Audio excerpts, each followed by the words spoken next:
2026 es un año bastante especial, delicado tal vez y complicado. Tal vez atrevo a decir que es difícil de digerir por todas las cosas que están pasando alrededor del mundo. Nos enteramos hace poquito acerca de la crisis migratoria que se está viviendo allá en España, Marruecos, con unos 80.000 migrantes que han venido repentinamente a la ciudad de Ceuta y de los cuales ha resultado en aproximadamente 100 fallecidos.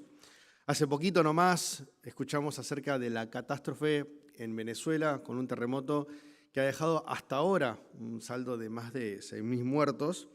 Y por supuesto no podemos dejar de recordar las guerras que se siguen acaeciendo. Tenemos la guerra de Ucrania que parece mentira, ya hace 4 años que estamos con este conflicto armado, y de Medio Oriente, que ya son hace 3 años que también está sucediendo. La historia ciertamente supo siempre de tragedias que se fueron sucediendo años tras años, pero no debe dejar de golpearnos como humanidad lo que sucede, el sufrimiento general a nivel global. No obstante, no hace falta ir tan lejos tampoco para hablar acerca de sufrimiento o dolor. Ciertamente tenemos acá a Jorge, cada tanto viene y nos recuerda los motivos de oración que tenemos de los que duelen en esta iglesia, los que están necesitando oración de parte de la congregación.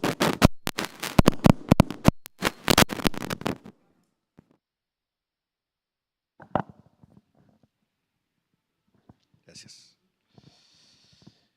Pero hace poquito me choqueó más la noticia cuando justo estaba con los adolescentes y mi señora después del servicio y después del culto viene y me dice: no sabés, porque una hermana vino hacia adelante y empezó a recitar uno por uno a aquellas personas que son pacientes oncológicos de la congregación.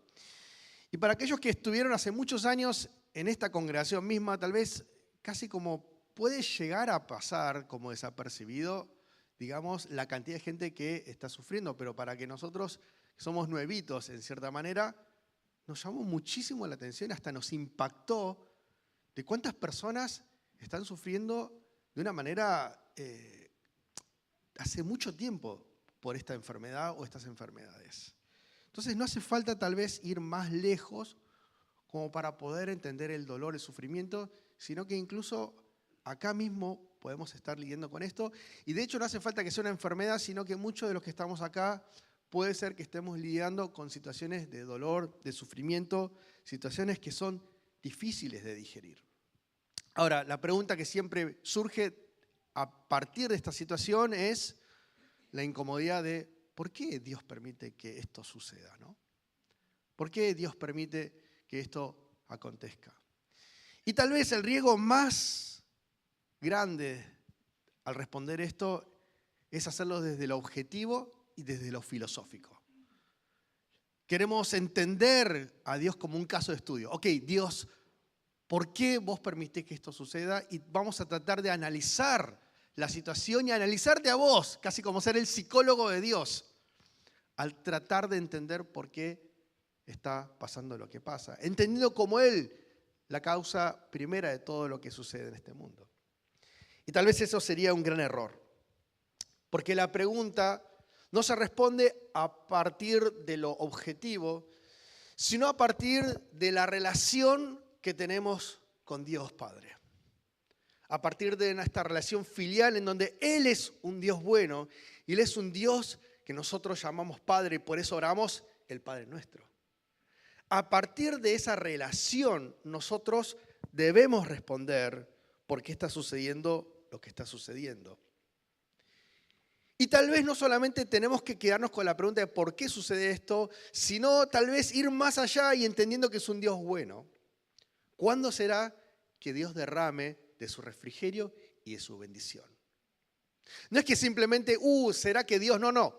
¿Cuándo va a ser que Dios va a derramar su bendición, su ungüento en el alma, cuando nosotros estamos pasando todas estas cosas?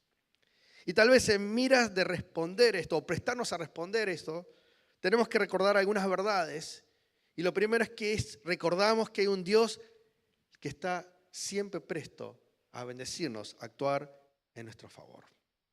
Dios siempre está listo para actuar en favor de aquellos a quienes Él ama. Afirma en los versículos 1 y 2 que en el pasado Dios humilló a la tierra de Zabulón, la tierra de Neftalí, pero en el futuro honrará a Galilea, y el pueblo que andaba en la oscuridad ha visto una gran luz. Sobre los que vivían en densas tinieblas, la luz ha resplandecido. El contexto de la historia: tenemos un Israel que está en momentos complicados a nivel político y social. Claro, tenemos un monstruo llamado Asiria, un imperio que venía básicamente a destruir todo lo que se opondría al avance de este egoísmo y esta ambición de querer conquistar toda esa zona. Israel se encontraba en ese lugar y justo estas dos tribus, Neftalí y Zabulón, eran las partes norteñas, tal vez el primer impacto que recibirían del influjo invasional de esta nación. Neftalí y Zabulón. Y tenemos una situación oscura, no solamente a nivel político, porque eso significa que también a nivel social habría un tumulto, porque cuando hay guerra y cuando sos invadido, ciertamente hay muerte, ciertamente hay tragedia y por supuesto lágrimas y sufrimiento. La situación era terrible desde todo sentido, político, social, emocional. Pero cuando está hablando acá de oscuridad, va más allá de eso, sino que está hablando de una oscuridad metafórica que representa cómo estaba el pueblo espiritualmente. O sea, no solamente se trataba de una situación política que le estaba complicando la vida, sino que a nivel espiritual el pueblo se encontraba en oscuridad. Israel estaba en una relación complicada con Dios, de continuo pecado y de vueltas, podríamos llamarlo casi una relación tóxica, no por parte de Dios, sino de parte de Israel hacia Dios, que continuamente lo traicionaba una y otra vez. El pueblo se encontraba en oscuridad. Y claro, no hay mayor oscuridad que estar alejados de Dios, estar peleados con Dios. No hay peor oscuridad que nosotros no tenemos una relación de ida y vuelta con Dios. Eso es oscuridad. Y por más que el siglo XXI quiera prohibir incluso en la iglesia la palabra pecado, como que es muy tabú, controversial, incómoda para la congregación, tenemos que reafirmarlo una vez más. El pecado es un problema en la congregación. Y el pecado es un problema porque trae oscuridad en nuestras vidas. Pero vengo a plantear que tal vez, si bien Israel acá está sufriendo por causa de su pecado, no todo sufrimiento viene por causa del pecado. ¿Es verdad o no es verdad? Porque hay situaciones en donde nosotros recibimos la paga de nuestros errores. Pero Job nos enseña, por ejemplo, que hay situaciones en las cuales los sufrimientos o los dolores no vienen como causa directa de aquello que hicimos algo mal, sino que simplemente viene y sucede. Y el sufrimiento sin causa, todo este dolor nos lleva a clamar lo mismo que Israel. Quiero ver luz. Quiero salir de la oscuridad, Dios. Quiero salir de este mar de arena movediza que no me permite salir a tierra. Y Dios promete luz al pueblo de Israel. Y Dios promete luz al pueblo de Dios. Versículo 3 dice que has hecho que la nación crezca y has aumentado la alegría. De repente el pueblo que se encuentra con su territorio cada vez más chiquito por causa de esta invasión o la amenaza que viene, Dios promete que va a ser ensanchado y el territorio va a crecer. Pero no solamente eso, dice que se alegran en tu presencia cuando recogen la cosecha y cuando reparten el botín. Claro, cuando viene la invasión, te destruye todo lo que son los cultivos y te quedas sin comer. Literalmente te morís de hambre. Y lo que dice acá es que va a haber un momento donde va a haber alegría por los cultivos y por el botín de guerra.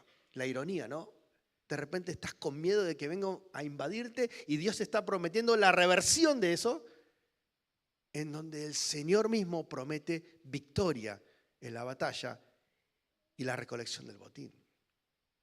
Dice el versículo 24, que has quebrado el yugo que los oprimía y la barra que pesaba sobre sus hombros. Hay un peso gigante que cargaban ellos, yugo, casi como animales que están yendo al exilio. De repente dice que el Señor quita de eso el peso. Si lo ponemos en términos actuales del siglo XXI, podemos hablar de una deuda tal vez gigante que acarrea sobre los argentinos, según lo que leí la otra vez en la noticia. ¿Cuál es la deuda millonaria que tienen hoy una gran parte de la población de nuestro querido país a partir de deudas, ese yugo? Y nos encontramos que esa deuda que tenías vos con tu tarjeta de crédito, dice acá la promesa, va a ser borrada. Amén. Dice, todas las botas de guerras que resonaron en la batalla, toda la ropa teñida de sangre serán arrojados al fuego, que en castellano significa no habrá más guerras, habrá paz. Dios promete intervención sobre su pueblo sufriente. Dios derrama su bendición una vez más. Y la pregunta es, ¿por qué vas a derramar una bendición sobre este pueblo que todo el tiempo te traiciona? Dios no se lo merece. Un padre estaba distanciado de su hijo, se habían peleado por X e Y razón, y de repente el hijo, como hablamos recién, se encuentra endeudado hasta la médula, no sabe qué hacer, y de repente este padre distanciado interviene favorablemente a partir de esta situación particular y paga la deuda al ingrato. ¿Por qué lo vas a hacer? Porque es su hijo amado. ¿Por qué Dios intervendría en la vida de pecadores como vos y yo? Porque somos sus hijos y sus hijas amadas en una relación pactual con el Padre. Israel no fue abandonado por Dios. El pueblo de Dios no es abandonado por Dios. Porque tenemos una relación pactual con el Dios que no se olvida de nosotros. No por mérito propio, no por fuerza propia, sino por la sangre de Cristo que nos llama a una relación filial con el Padre. Hoy recordamos que estamos en una relación de pacto inquebrantable con este Dios que siempre está listo para derramar sus bondades a su pueblo sufriente. Todo suena increíblemente bueno y positivo. Dios es un Dios que bendice. Pero no obstante, tal vez si me quedo solamente con esta parte del sermón, corremos al riesgo de tal vez hacer una charla o una prédica de prosperidad. Que no queremos eso, por supuesto, en esta iglesia. Porque hay más. Siempre hay más. Y hay una bendición ulterior a la cual el Señor nos llama a reflexionar. Número 2, confesamos que hay una bendición mayor detrás de las bendiciones que Dios derrama al pueblo necesitado y sufrido. ¿Y cómo puedo ilustrar esto con el ejemplo de un amigo? Que allá por el 2024 incursionó en las inversiones por primera vez.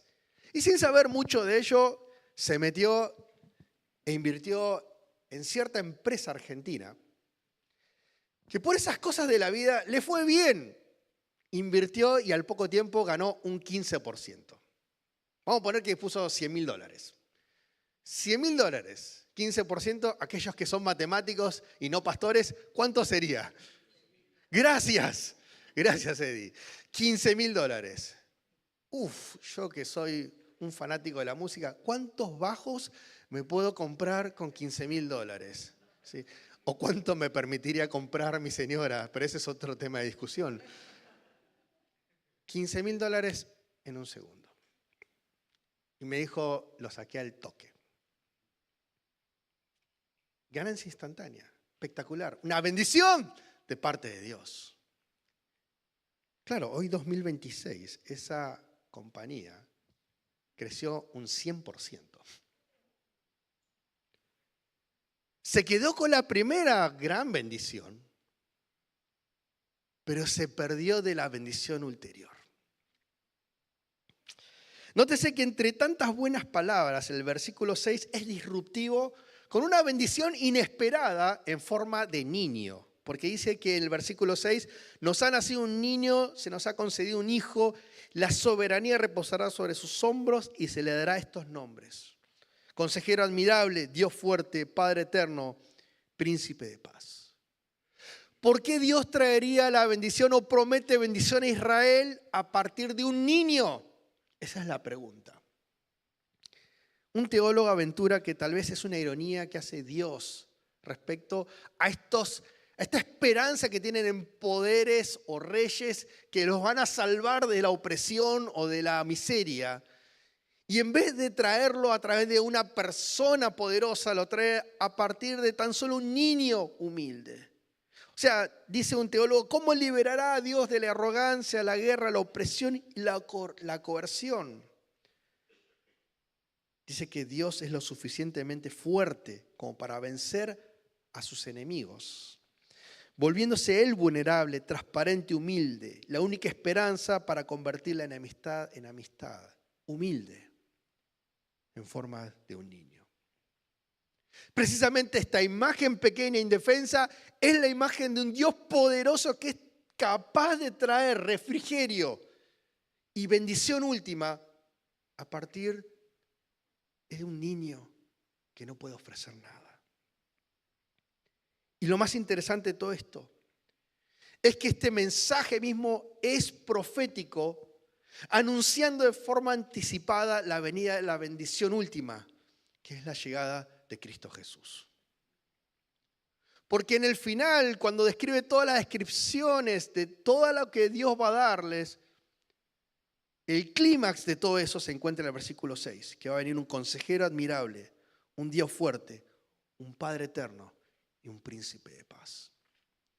Ahora, cuando podemos describir cada uno de esto teológicamente qué significa, pero no nos vamos más. Así que me gustaría reflexionar qué significa cada uno de estos rótulos o estos títulos a la luz de tal vez nuestras necesidades.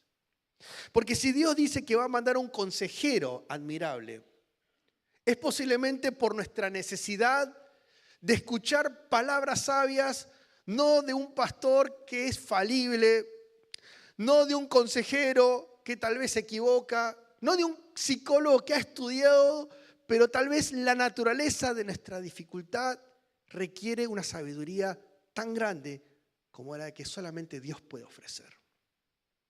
Si está hablando de un Dios fuerte, está hablando porque nosotros estamos tan débiles, tan flacos, tan necesitados de una fuerza superior que solamente Dios puede ser aquel que le otorga esa fortaleza.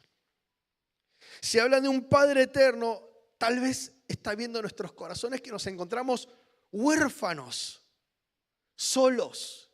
Y no porque no tenemos gente buena alrededor nuestro que nos da una mano cuando lo necesitamos. Tenemos una hermosa comunidad que está presta a extender la mano a aquel que lo necesita. Pero tal vez la naturaleza de la situación requiere que más allá de la ayuda humana, tiene que venir la dulce palmada de un Dios Padre que nos dé un confort a este corazón huérfano. Y dice príncipe de paz. Si necesitamos un príncipe de paz es porque no hay paz, si no hay tumulto en nuestros corazones, cansados de una semana difícil con un montón de cosas que nos vienen sucediendo día tras día, semana tras semana, mes tras mes y tal vez algunos años tras años.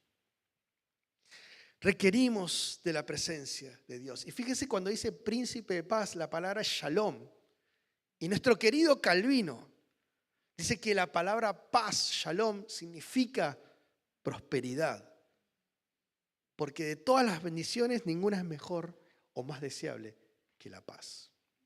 Pero va más allá, porque esta paz o esta plenitud última se encuentra en la persona anunciada en este pasaje, que es Cristo.